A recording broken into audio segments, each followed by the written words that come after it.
Through the years, drag racing has seen a major shift from what it was in the beginning to the major sporting industry that it has become today. Where have the days of friends and their cars gone, and who will be around to tell these stories of a day when drag racing was exciting and new? Growing up in Santa Maria was a bit different than bigger cities, so the younger generations turned to their hot rods to entertain themselves. So California was kind of the hotbed of racing in those days, and even though it was being done back in Florida and the Midwest, I don't think they were measured quarter miles. They were just doing the same thing we were. They were just taking, as long as you have two cars, they're going to go out and race. And they were on back roads, airstrips, whatever they get their hands on. But it was California that really was the hotbed that started things. So it was Santa Maria was a big part of it. There were some big names back in the day that raced here in Santa Maria. Having possession of a hot rod meant everything.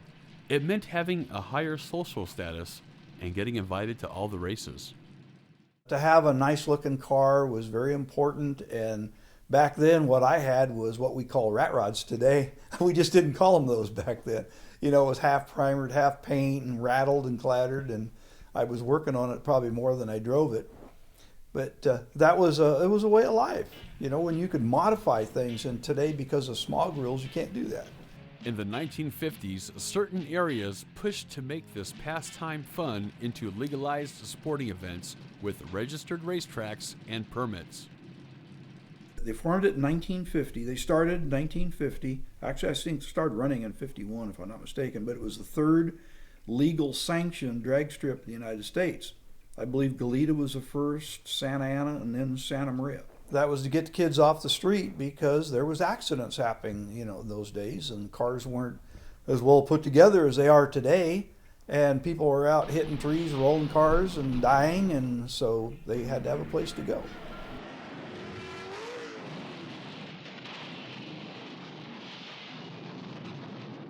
So the police got on board with us, Highway Patrol as well. There were drag strips all over. Saugus had one, Goleta had one, of course Santa Maria, San Luis Obispo, Madera.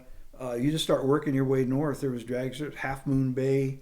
They were all over California. Today they continue to fight with Santa Barbara County to reopen a drag strip in Santa Maria. Different things from FAA to land encroachment, housing encroachment has shut these down. And today, we have just a handful left in California. In the late 60s, the Dragons became a car club. There is still about a half a dozen members alive today, gentlemen in their 80s. Well, the Santa Maria Dragons were founded out of a need for the drag strip. A gentleman by the name of Gail Brady, who is on the police force, still alive today, was the one that was very instrumental with a few of the young men in town. And they got together in a gas station one night and they raised the hoist, the lift, and they used that as a bench, and they all sat there, and that's where they had their first meeting, was right downtown Broadway in Santa Maria.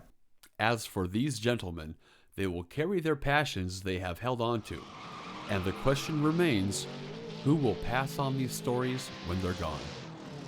I'm very passionate about it because I'm afraid that when they're gone, we lose their stories. And they've never written these things down, and I know 6 of them. And they've all got great stories. I mean, they all started it. They were there on the ground floor of 5051. And there's 2 or 3 of them that got memories like a steel trap. And they can tell you stories all day long and bring up all kinds of neat things. And I want to capture all this before they're gone. Because, like I say, when they go, their stories are going with them.